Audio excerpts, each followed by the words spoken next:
Hi guys, thanks so much for coming back to my channel. Welcome, I'm Megan, the Faithful Fibromyalgia Warrior, and for those of you who are coming here for the first time, I'm glad you have. For those of you who have watched my other videos, thank you for coming back. I see that there are some additional new subscribers. I like to think of as new sort of club members, if you will, supporters. So thank you for joining once again. So for those of you who haven't figured it out by the title, I have fibromyalgia that I try to fight against my body daily in the sense of instead of allowing it to stop me in life, I try to press ahead and manage my symptoms as best I can and my pain. My husband calls me a warrior, a trooper, and yes, I do feel like that. But I'm also a faithful woman. I'm a Christian. Um, some people might use the term disciple.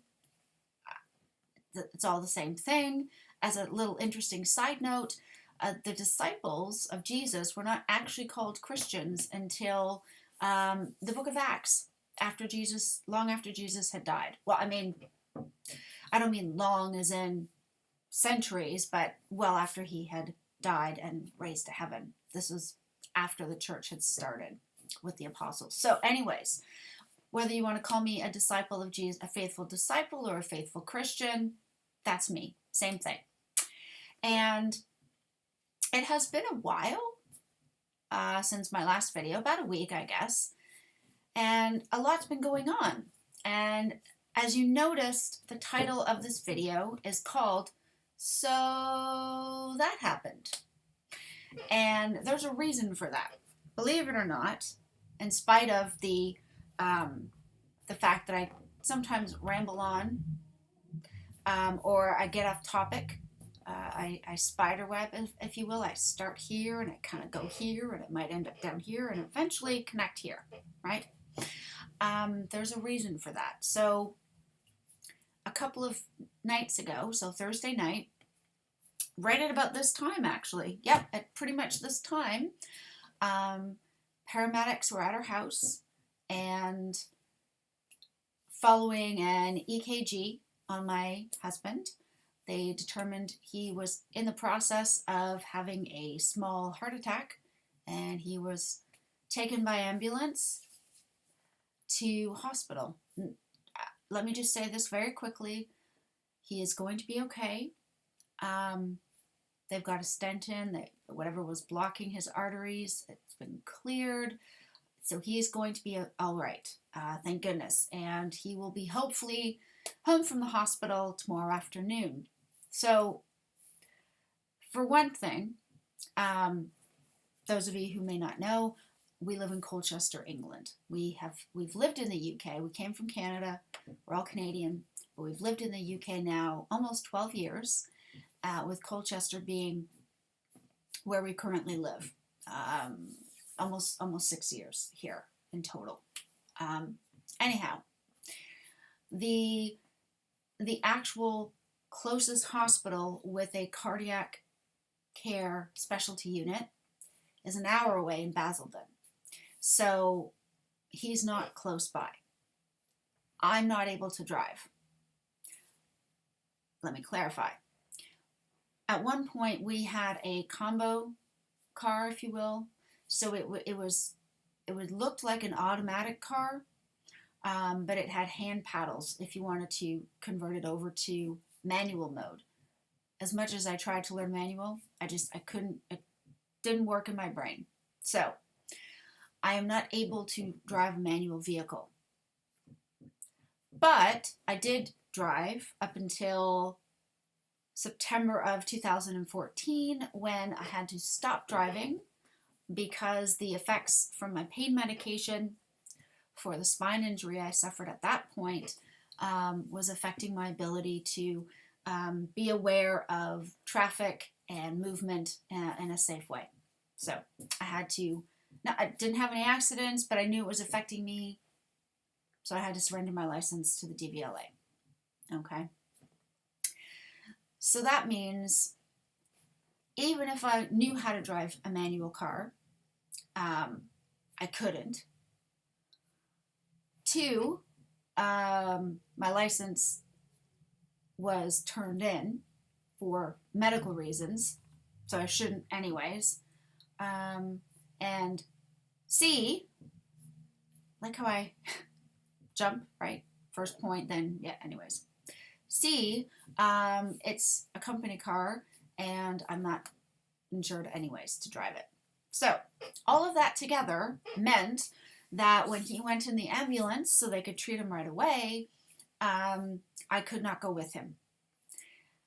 And the other factor, of course, is with it being COVID,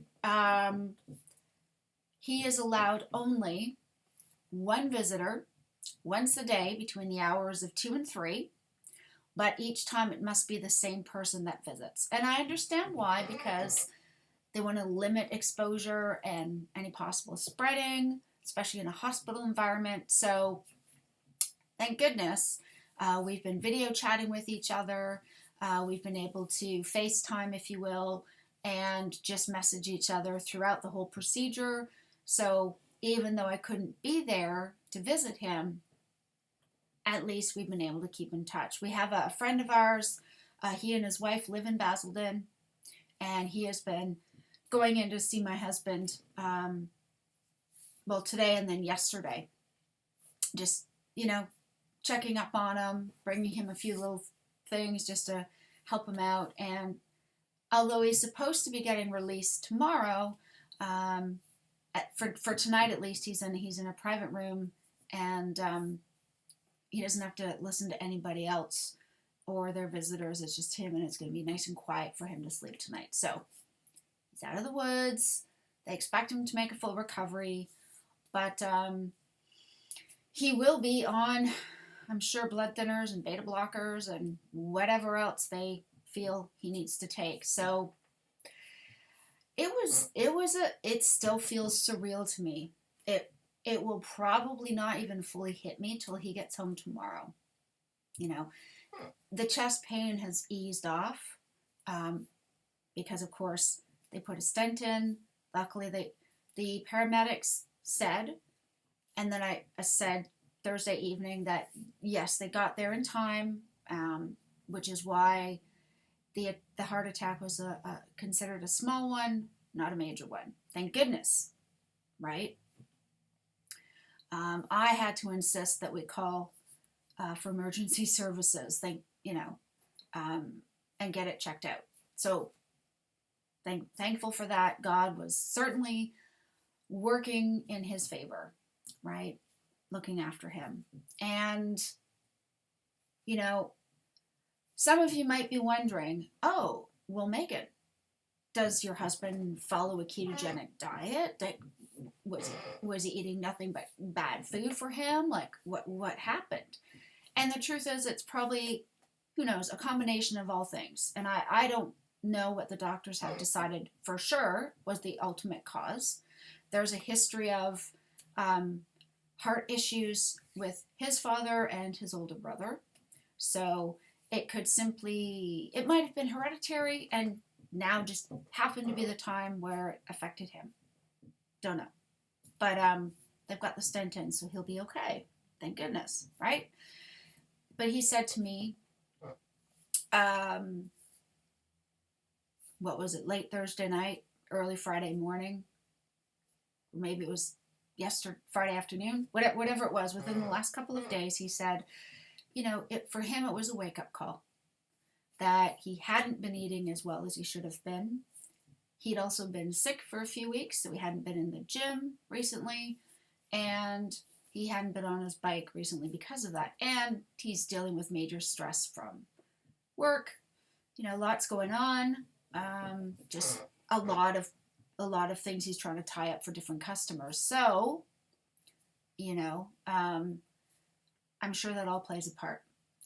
So there are some people who would say that the ketogenic diet is dangerous and you shouldn't be on it, and how, maybe that's what caused it to happen. Certainly, one of my sons wondered about that. The thing is, I'm usually strictly ketogenic. heavy on the meats. I might nibble on a few pieces of cucumber every once and again. Generally, I stay away from fruits and vegetables, full stop. Because I can't, my guts can't handle them. So generally for me, it's egg yolks, ground beef, bacon, any of the fat, the rendered beef fat that sits in the frying pan. I'll have that as well, with a bit of salt on top, sometimes a bit of mayonnaise, usually just as is. Occasionally, even not now, I don't really even put cheese on it because I don't do super well with the softer gradable cheeses, and I don't really like Parmesan. Anyways, that being said, he'll eat, bacon, eggs, mushrooms for breakfast. Right? So was that what caused this? And I would say no, but and he would be the first to admit that, yeah, over the last few weeks, he's indulged now and then with some waffles or maybe ice cream, maybe some popcorn, maybe a bowl of cereal as a way to deal with work stress and other stuff going on in life. And I don't say that, please, with no judgment, okay? None whatsoever. And I first thought, was it my fault that this had happened? Because I would make him the same thing I eat every day around lunchtime, which is ground beef, a bit of salt, a couple of egg yolks, and usually 3 pieces of extra crispy, so it crumbles up, bacon. I don't eat breakfast. I just don't. I'm usually not that hungry. And then I skip everything. I don't usually eat again until dinner time, and I usually eat the same thing. So I made him what I was eating, try to help him feel satiated.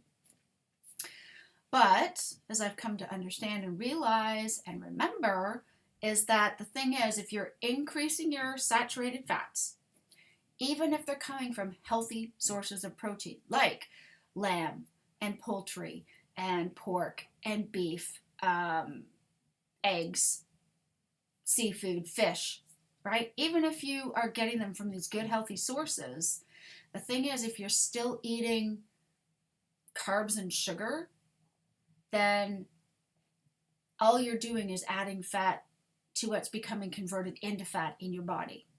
So instead of cutting out the carbs so your body burns just fat, your body's still burning glucose and storing fat now, because it'll always burn glucose first, right? So there's probably a bit of that going on. Whatever his cardiologist decides he needs to eat for now, I'm not going to argue with the cardiologist at this point. He'll, I'm sure, eat what he's told to eat, just to get his heart back where it ought to be, and then see what happens from there. And I have to say, as much as 100% ketogenic way of eating and lifestyle has helped me tremendously, it isn't for everybody. And, maybe he's one of these people that it doesn't work for, because he had other underlying health issues before the attack happened. So who knows? Don't know if it was angina. Don't know if it was, just his time because of the history from his, between his dad and his older brother. I don't know. But yeah, so that happened. But what it reminded me was that no matter what's going on in my life, I need to turn to God. And honestly speaking, the night when the paramedics came and, he was in the back of the ambulance, and my older son and I went up to say goodbye. Our younger son happened to be staying at a friend's on the other side of town when he found out, was that we don't know when our time may come. We don't know. We have no idea. It's not up to us, right? It isn't. And I realize one, I'm really glad that it wasn't his time. Okay. I'm really, really glad that God decided, no, I got more work for him to do. I got more for him to do in this life. So thank goodness for that. Because even though I know he would be going to heaven, I would still miss him, right? Even though I would rejoice that he was saved and going to heaven, I would still miss him. I would still cry because he wouldn't be with me, you know? But it wasn't his time. So I'm glad I get to have him around for a bit longer, you know? Um, Messaging, and I mean, when he was, when they got him to the hospital, so Basildon is usually like an hour, maybe an hour 20 from ours, you know, if you're following the speed limits. I think the ambulance made it there in about 45 minutes, my husband said. You know, he was joking in the ambulance with the paramedics. I mean, they gave him some morphine for the pain, so that's a good way to that's a good way to guarantee you're going to be laughing at a lot of things. He got there. It pretty much got him in straight away. Got the, you know, did the operational procedure, got the stent in. Everything went exactly as it should have. And then he went into recovery. So at around 1:30 or 2 in the morning, Friday morning, he video chatted with me. And, you know, just to say that everything was okay. But he was joking. So, you know, like, okay, well, make sure the insurance is in order, and hey, you'll be able to buy that house you wanted or get that car you were dreaming of. And obviously, just that's his way. He likes to joke when it could be a tense moment. But you know, that happened, and it showed me that there was such a community of friends and family, people we know from our church, people we just know in life, who've been supportive and sending good thoughts and prayers. And it's a reminder to me that God has put so many wonderful people and things in our lives that even if something that is stressful like this happens, we're looked after. You know, when it hit me Friday, and even then it didn't fully hit me, and it was great. Got all these great text messages from all these different people, and it was super encouraging. And in some ways I felt like they were more upset than me. But maybe it's just because I was getting regular updates and I knew he was in the best place he possibly could be, and that I already knew the procedure was successful, and you know, the doctor figured he would make a full recovery. Apparently, my husband told me today that apparently what had happened was when he was having the really, really sharp stabbing chest pain when he first got home, he'd been on his bike, and when he managed to get home, in spite of the pain and everything, he still managed to get home. He still managed to put in like I don't know, almost a 15-mile bike ride, which is, I don't know, that's pretty impressive, I think. Don't know what his speed was, but you know, hey, he made it home. I mean, I'm joking.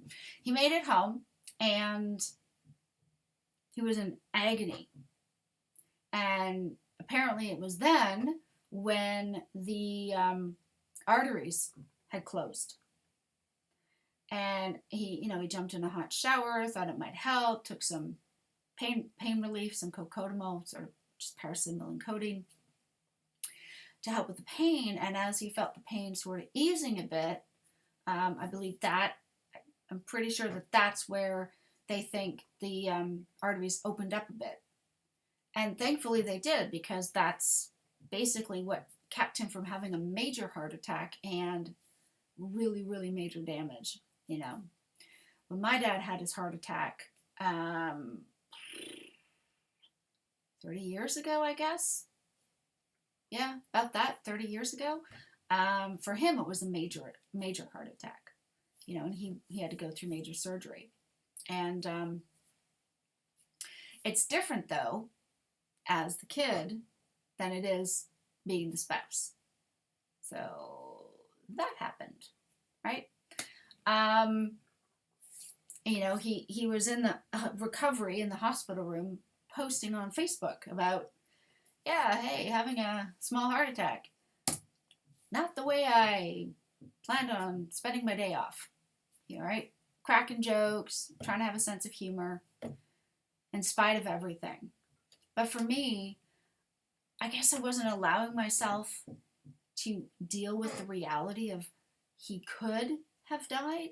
He could have had a major heart attack and some massive, massive damage to his heart. And because I didn't really want to think about it because, he's okay, he's fine. The worst did not happen, so it's all good. And which is, good, focusing on the positive. But I found okay, I'm feeling all this stress within me, and I don't know how to deal with it. I don't know what to do. I couldn't really focus on any movies. I couldn't really focus on anything I was trying to read, on any music I was trying to listen to. I was all over the place, fidgety, I suppose. And so for me, I decided I'm going out for a coffee, going into town to our favorite cafe. Figuring, get out of the house, maybe I'll chill out a bit. And I went for coffee, and for the first time in a while, I was like, you know what? I am craving sugar, because for me, when my stress hormones take over, when the adrenaline is racing through my body, I crave sugar. And often I can ignore it, but I said to myself, forget it. I don't care. I'm having a treat. So I got myself a Rocky Road Square. Went out, did some shopping. I was planning to anyways, but seemed like, yeah, I'm going to get what I need for fall. And this is not a blouse. This is actually a dress. But anyways, that's the pattern. Ta-da! And I did all of that, not realizing that I was feeding into my anxieties, and the more I was anxious, the more my adrenaline was racing. The more my adrenaline was racing, the more I wanted sugar. And it was this vicious cycle. And I just decided, nope, I don't care. I don't care. Don't care. I'm going to go off keto for right this minute. I'm going to have a sugary treat with my coffee. And that's final. So that happened. And then today, my younger son, asked, would it be all right if he came by the house with his girlfriend? And I get on well with her, so yeah, sure, no problem. Come on to the house. So they came by. We're here for the afternoon. And I went down the road to Tesco we needed some cereal and a few other basic things. And bought a bag of shortbread cookies with chocolate chips in them.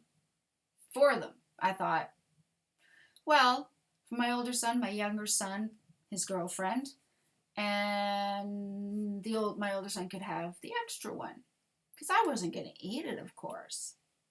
But still, even though I knew my husband was recovering well, they were just keeping an eye on him. He would hopefully be home tomorrow. I was still in this heart racing, adrenaline rush. I can't be still, but I need to relax, but I don't want to sit still, but now I can't not be still, kind of thing. So going through all of that, of course, back came my cravings for sugar. And because I'd had sugar yesterday, and I have a very addictive kind of brain, that if there's something I quit, I can't then go back and have just one. Okay, I cannot modify. I have to just completely abstain. And sugar is no different. So because I had sugar yesterday, I'll just have sugar again today. I mean, when I went to grab cereal, I got Rice Krispies and, curiously, cinnamon, which is basically the UK version of Cinnamon Toast Crunch. I don't even eat cereal. But I know that if I let myself, I will sit and eat an entire box of cereal without milk. I'll just eat it out of the box. And I don't want that to be the case. So that happened. I did have the shortbread cookie earlier. And I was in town again just to get a few more things, and went in and stopped and had a coffee. And I realized there was a pattern happening. I wasn't going out for a cup of coffee just for a time to relax, have a chat with my husband or one of my kids, or chill out with a friend. I was caught in this cycle of have to have caffeine, have to have caffeine, have to have caffeine, have to have caffeine. Oh, and have to have something sweet. Because I think until my husband comes home, those kind of feelings of worry, and even if it's low-lying anxiety, are kind of there. Even though it's like, yeah, we'll be fine. I know we have friends who've offered to help out however they can, so the next couple of weeks, no doubt we'll have more than one person at least willing to, will do click and collect for groceries. They'll pick it up, bring it to our house, not a problem, right? I know they will. Our washing machine broke down literally the day before my husband's heart attack, and the day he was going to fix it, which was Thursday, of course, he couldn't.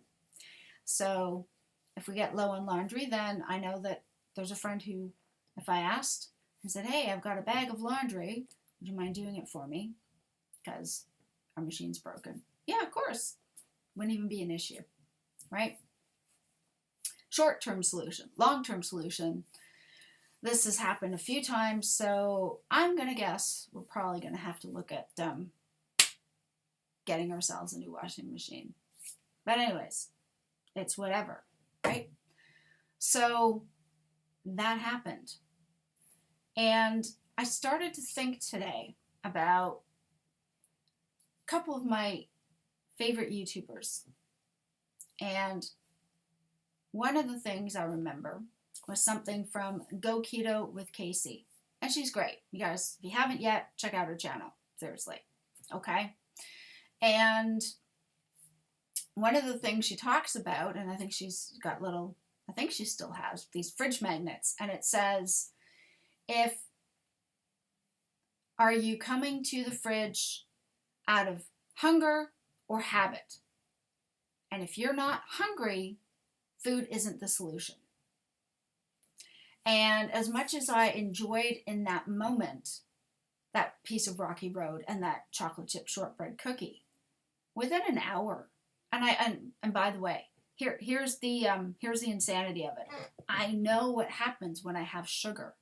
I know what happens. My joints ache like no one's business. They're already sore because I have arthritis and fibromyalgia, as you can guess.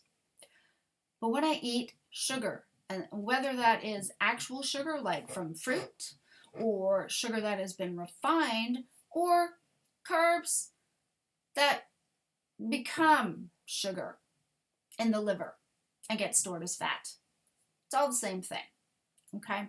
And all of it causes my joints to swell painfully. And yet, I still had those two items knowing the pain I would be in later. Right? So that happened.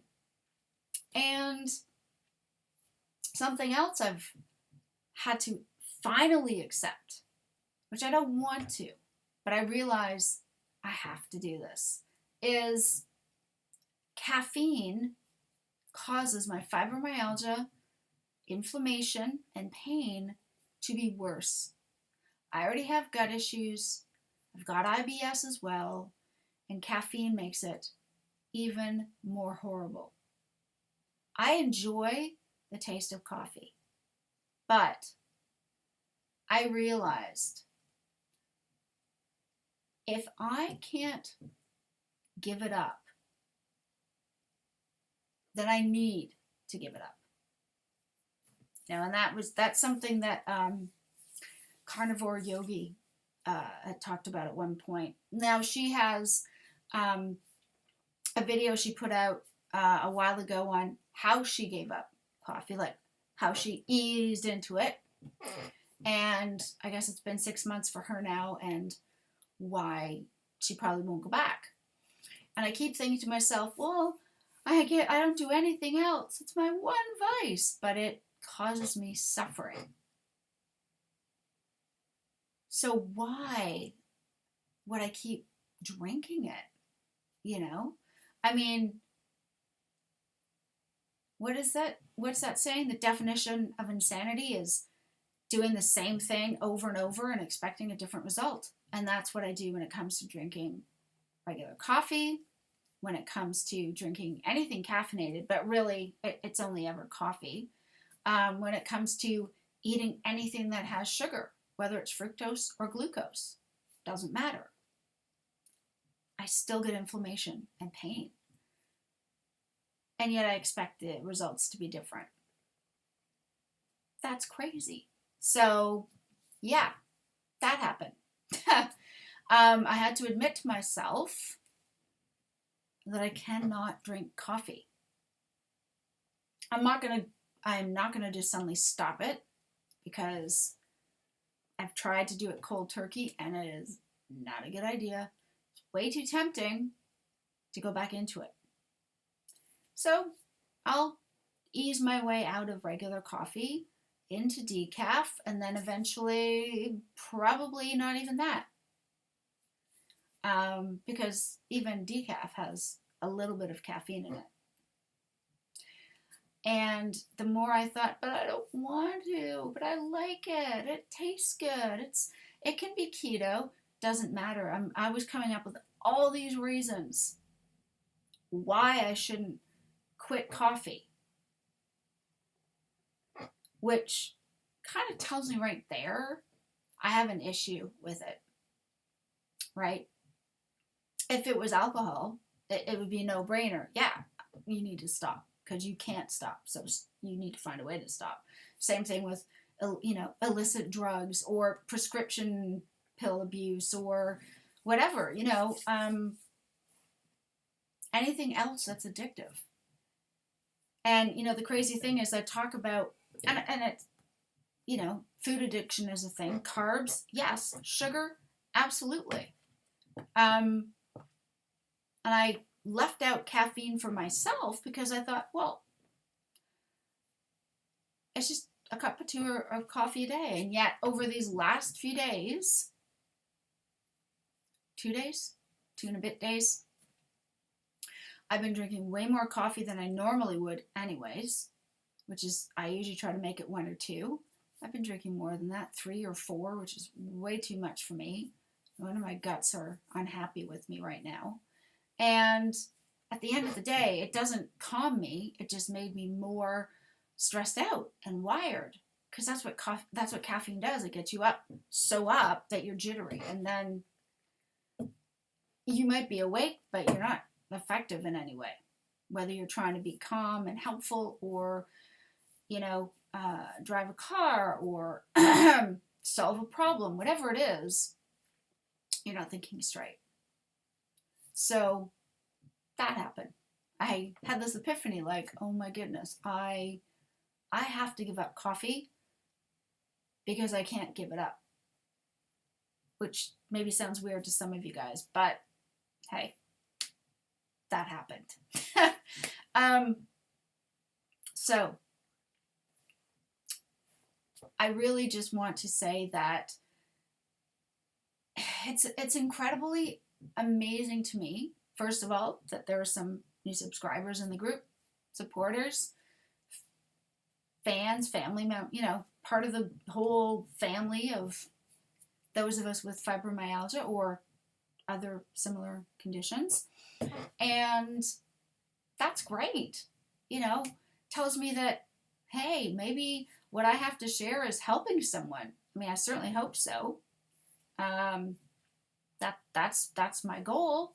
And whether you say struggle with chronic pain, whether you struggle with anxiety or depression like I do, whether you struggle with recovery from an eating disorder like I do.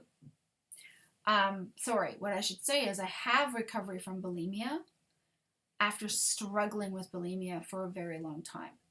Having disordered eating habits and a very unhelpful and unhealthy relationship with food. You know, this is evil, don't touch it, versus, well, if I have this and then I count this many grams and I'm still a good person and, you know, I'll get to go to heaven someday and all that kind of nonsense. I have recovery from that, but I didn't always. Whether you are struggling with just food addictions, like me, which I, you know, would never have confessed to. I didn't think it was an issue until I realized maybe I should give up coffee. And that was my first thought. And then right after that was panic of, what am I going to do if I can't have my caffeine? And I know I'll probably have to give it up completely, because for me, if I even taste coffee, even if it's decaf, I'm just going to easily want to crave the real stuff. So I'm going to try to wean myself off over the next few weeks until I'm completely caffeine and coffee free. So please wish me luck. Keep me in your prayers. For those of you who pray, you know, appreciate all the support. Listen, thank you guys so much for watching this video. Yeah, thanks for that, actually. Thank you for watching all the way to the end. If you've enjoyed this, please give it a thumbs up. If, you know, you guys haven't subscribed yet, it'd be great if you did. Always nice to have as many people join as possible. And feel free to share this with anybody you think might find it helpful or useful in some way. Okay, otherwise, guys, that's it for me until the next video. And I'm hoping I'll have something again in about a week's time. Next week, just for your FYI, my birthday is August 29th. So next weekend, probably won't actually be doing any video making. Depends on what's going on with hubby. I suspect we're just going to have a nice something. We're going to order in something for dinner. Make it a pretty low-key kind of event. Just, you know, because we'll have to, obviously. And that's fine. I just want him home, safe, sound, and on the road to full recovery. So if you guys can keep that in your prayers too, that would be fantastic. Thanks again, you guys. Appreciate all of you. And I think, yeah, that's it for now. I will see you guys in the next video.